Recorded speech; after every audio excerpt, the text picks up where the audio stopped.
ഇന്നത്തെ നമ്മുടെ movie എക്സ്പീരിയൻസിൽ sound ബാറുകൾക്ക് നല്ലൊരു ഇമ്പോർട്ടൻ്റ് ഉണ്ടല്ലേ. നമ്മളെല്ലാവരും ആഗ്രഹിക്കുന്ന ഒരു കാര്യമാണ് ഒരു സൗണ്ട് ബാറെങ്കിലും മേടിക്കുക എന്നുള്ളത്. കാരണം വേറൊന്നും കൊണ്ടൊന്നല്ല, നമ്മുടെ ഇപ്പോൾ നമുക്ക് കിട്ടുന്ന OTT പ്ലാറ്റ്ഫോമുകളിലെല്ലാം നമ്മുടെ മൂവി ഔട്ട്പുട്ട് എന്ന് പറയുന്നത്, ഓഡിയോ ഔട്ട്പുട്ട് എന്ന് പറയുന്നത് 5.1 ആയിരിക്കും, അല്ലെങ്കിൽ ഡോൾബി ആയിരിക്കും, അല്ലെങ്കിൽ DTS ആയിരിക്കും.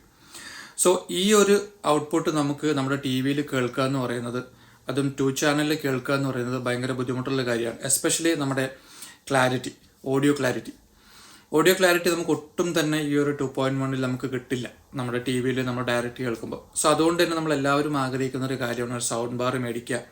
അത്യാവശ്യം ഒരു തരക്കേടില്ലാത്ത അല്ലെങ്കിൽ മോശമല്ലാത്തൊരു മൂവി എക്സ്പീരിയൻസ് നമുക്ക് ഉണ്ടാക്കിയെടുക്കുക എന്നുള്ളത് നമ്മളെല്ലാവരും ചിന്തിക്കുന്ന ഒരു കാര്യമാണ്. സോ അതുകൊണ്ട് തന്നെ ഇന്നത്തെ ഒരു വീഡിയോ സൗണ്ട് ബാറിനെ കുറിച്ചാണ്. ഞാൻ എൻ്റെ റൂമിലേക്ക് ഞാനൊരു സൗണ്ട് ബാർ മേടിക്കാൻ വേണ്ടി ഞാൻ തീരുമാനിച്ചപ്പോൾ ഞാൻ അതിൽ നോക്കിയ 1-2 കാര്യങ്ങളുണ്ടായിരുന്നു. ബഡ്ജറ്റ്, അതുപോലെ തന്നെ നമുക്ക് അത്യാവശ്യം ഒരു എക്സ്പീരിയൻസ് കിട്ടുക, ഒരു എഫക്റ്റ് നമുക്ക് ഉണ്ടാവുക എന്നുള്ളതാണ്.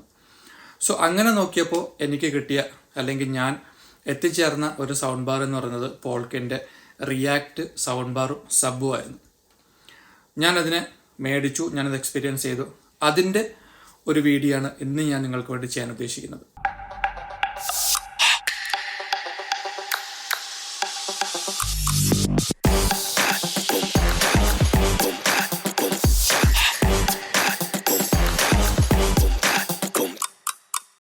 Hello everyone, welcome to AV talkies. അപ്പോൾ ഇന്ന് നമ്മൾ സംസാരിക്കുന്നത് പോൾക്കിൻ്റെ റിയാക്ട് സൗണ്ട് ബാറിനെ പറ്റിയും സബ്വൂഫറിനെ പറ്റിയാണ്. ഞാൻ തുടക്കത്തിൽ പറഞ്ഞല്ലോ, ഇതിൻ്റെ ഒരു ഡിസൈൻ എന്ന് പറയുന്നത് വളരെ സ്ലിം ആൻഡ് സ്ലീക്ക് ഡിസൈനാണ്. ഞാനിപ്പോൾ ഇവിടെ ഉപയോഗിക്കുന്ന ഒരു 65-ഇഞ്ച് TV ആണ്, TCLൻ്റെ ഒരു TV ആണ്. ആ TCLൻ്റെ പാനലിൻ്റെ സ്റ്റാൻഡിൻ്റെ ഇടയിലുള്ള ഒരു ഗ്യാപ്പിലേക്ക് വളരെ ഈസി ആയിട്ട് വെക്കാൻ പറ്റുന്ന അത്രയും സ്ലിം ആയിട്ടുള്ള ഒരു സൗണ്ട് ബാറാണ് പോൾക്കിൻ്റെ റിയാക്ട് സൗണ്ട് ബാർ.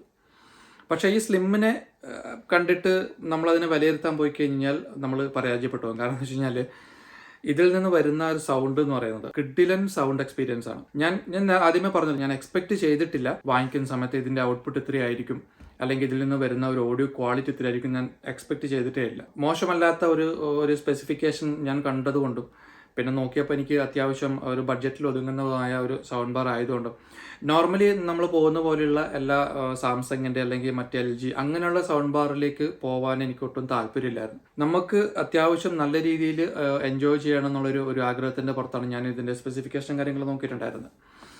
അതിൻ്റെ ബേസിലാണ് ഞാനിത് വാങ്ങിക്കുകയും ചെയ്തിട്ടുണ്ടായിരുന്നു. പക്ഷെ വാങ്ങിച്ചു കഴിഞ്ഞ് ഇത് ഇൻസ്റ്റാൾ ചെയ്ത് കഴിഞ്ഞപ്പോൾ എനിക്ക് കിട്ടിയ ഒരു എക്സ്പീരിയൻസ് എന്ന് പറയുന്നത് കിടിലായിരുന്നു. എസ്പെഷ്യലി അതിൻ്റെ വോക്കൽ ക്ലാരിറ്റി എന്ന് പറയുന്നത്, നമുക്ക് ഡയലോഗ് വളരെ ക്രിസ്റ്റൽ ക്ലിയർ ആയിട്ട് കേൾക്കാൻ വേണ്ടി പറ്റും.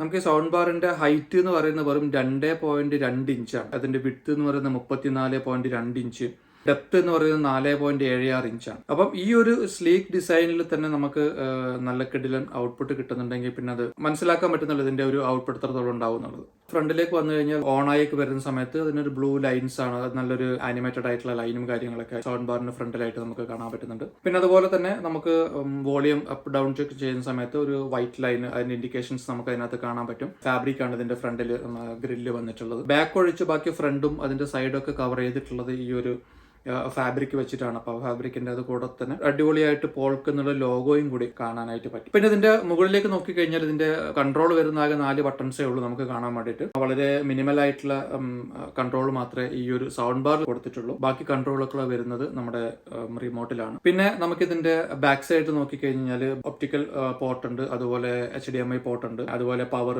കണക്ട് ചെയ്യാനുള്ള ഒരു പോർട്ട് ഉണ്ട്. പിന്നെ നമ്മുടെ പെയർ ചെയ്യാനുള്ള പോർട്ടും കൂടെ ഇതിന്റെ പുറകിൽ നമുക്ക് കാണുന്നുണ്ട്. ശരിക്കും ഇതൊരു 5.1 സൗണ്ട് ബാർ ആണ്. ഇതിപ്പോ ഞാൻ സെറ്റപ്പ് ചെയ്തേക്കുന്നത് 3.1 സൗണ്ട് ബാർ ആയിട്ടാണ്. പക്ഷെ നമുക്ക് വേണമെന്നുണ്ടെങ്കിൽ റിയാക്ടിന്റെ തന്നെ ഒരു സറൗണ്ട് സ്പീക്കറും കൂടെ നമുക്ക് ആഡ് ചെയ്യാനായിട്ട് പറ്റും. അപ്പൊ അതാണ് ഇതിന്റെ ഒരു ഗുണം എന്ന് പറയുന്നത്. റിമോട്ടിലേക്ക് നമ്മൾ വന്നു കഴിഞ്ഞാൽ നോർമൽ ഒരു റിമോട്ടാണ്. നമുക്ക് അലക്സ ഇൻബിൽട്ട് ആയിട്ട് വരുന്ന ഒരു സൗണ്ട് ബാർ ആണ്. ഞാനത് നേരത്തെ പറയാൻ വിട്ടുപോയി. റിമോട്ടിനകത്ത് ഏറ്റവും മുകളിലായിട്ട് നമുക്ക് അലക്സയുടെ ഒരു ബട്ടൺ ഉണ്ട്. അത് തന്നെയാണ് ഇതിന്റെ പവർ ബട്ടണും. അപ്പോൾ നമ്മൾ അലക്സ കൺട്രോൾ ചെയ്യണമെങ്കിൽ ഈ ബട്ടൺ തന്നെ നമുക്ക് പ്രസ് ചെയ്താൽ മതി. അതിൻ്റെ താഴെയായിട്ട് TV, അതുപോലെ ബ്ലൂടൂത്ത് സെലക്ട് ചെയ്യാനുള്ള ബട്ടൺ ഉണ്ട്.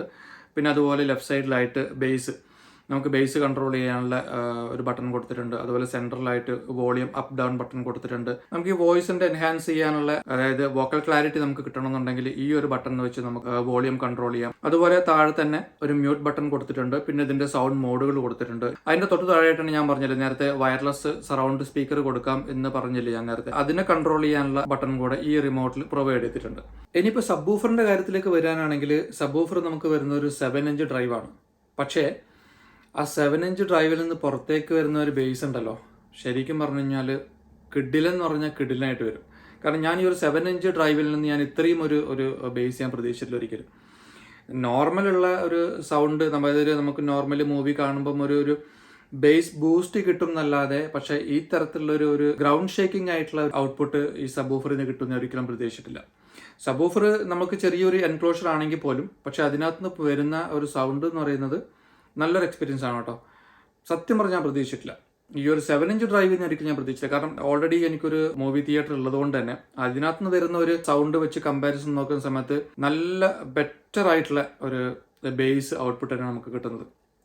കാരണം ഫുൾ ബേസിൽ വെച്ച് ഫുൾ വോളിയം വെച്ച് കഴിഞ്ഞാൽ പോലും നമുക്ക് ഒരു പതറിച്ച നമുക്ക് ഇതിനകത്ത് വരുന്നത്. നോർമലി നമ്മൾ ഫുൾ ബേസിൽ വെച്ചിട്ട് ഫുൾ വോളിയം കൂട്ടുന്ന സമയത്ത് നമുക്കൊരു പതറിച്ച് മറ്റു കാര്യങ്ങളൊക്കെ നമുക്ക് അനുഭവപ്പെടാറുണ്ട്. പക്ഷേ ഈ ഒരു സബ്വൂഫറിൽ അങ്ങനെ ഒരു സംഭവം നമുക്ക് എക്സ്പീരിയൻസ് ചെയ്യാൻ പറ്റിയിട്ടില്ല എന്നുള്ളതാണ് എടുത്തു പറയേണ്ട ഒരു പോസിറ്റീവ് ആയിട്ടുള്ള സൈഡ്. ഇതിന്റെ ഡയമെൻഷൻ നമ്മൾ പറയുകയാണെങ്കിൽ 16.5 ഇഞ്ച് ലെങ്ത്തും 8.6 ഇഞ്ച് വിഡ്ത്തും 13.7 ഇഞ്ച് ഹൈറ്റും ആണ് വരുന്നത്. 7.5 kg ആണ് ഇതിന്റെ വെയിറ്റ് വരുന്നത്. ഡൗൺ ഫയർ ആയിട്ടാണ് അറേഞ്ച് ചെയ്തിട്ടുള്ളത്.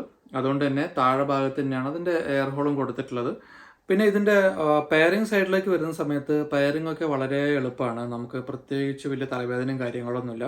അതിനുവേണ്ടി നമ്മളൊരു അലക്സ ആപ്പ് നമ്മുടെ മൊബൈലിനകത്ത് ഇൻസ്റ്റാൾ ചെയ്യുന്നതിന് മാത്രമേ ഉള്ളൂ. ആദ്യമായിട്ട് അതിനൊന്ന് കണക്ട് ചെയ്യാനും നമ്മുടെ ഡിവൈസ് ഒന്ന് ഡിറ്റക്ട് ചെയ്യാനും വേണ്ടിയിട്ട് മാത്രം നമുക്ക് ജസ്റ്റ് ഒന്ന് അലക്സ ആപ്പ് വഴി നമ്മുടെ സൗണ്ട് ബാർ ഡിറ്റക്ട് ചെയ്തതിന് ശേഷം നമ്മുടെ സൗണ്ട് ബാറിൽ പുറകിൽ ഈ കാണുന്ന പോലുള്ള ഒരു ബട്ടൺ ഉണ്ട്. ആ ബട്ടൺ പ്രസ് ചെയ്യുന്ന സമയത്ത് നമുക്ക് ഇങ്ങനെ ഒരു സൗണ്ട് കേൾക്കാൻ പറ്റും. ഈ ഒരു സൗണ്ട് കേട്ടതിന് ശേഷം നമ്മുടെ സബ്വൂഫറിന്റെ പുറകിലുള്ള ഈ ഒരു ബട്ടണും കൂടി പ്രസ് ചെയ്യുമ്പോൾ നമുക്ക് വീണ്ടും ഇങ്ങനെ ഒരു സൗണ്ടും കൂടി കേൾക്കും.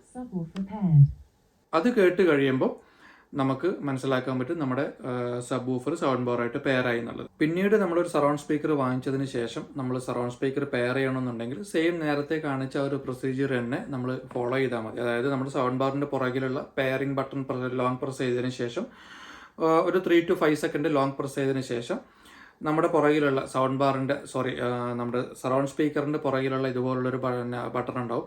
ആ ബട്ടൺ പ്രസ് ചെയ്ത് കഴിയുമ്പോൾ ഓട്ടോമാറ്റിക്കലി അതിനകത്തൊരു വോയിസ് കമാൻഡ് വരും. നമ്മുടെ സറൗണ്ട് സ്പീക്കർ പെയർ ആയിട്ടുണ്ട് എന്നുള്ളത്. Front left, centre, front right, അങ്ങനെ 3.1 എന്നുള്ള കോൺഫിഗറേഷനിലാണ് ഇപ്പോൾ ഈ സൗണ്ട് ബാർ ഞാൻ സെറ്റ് ചെയ്തിട്ടുള്ളത്.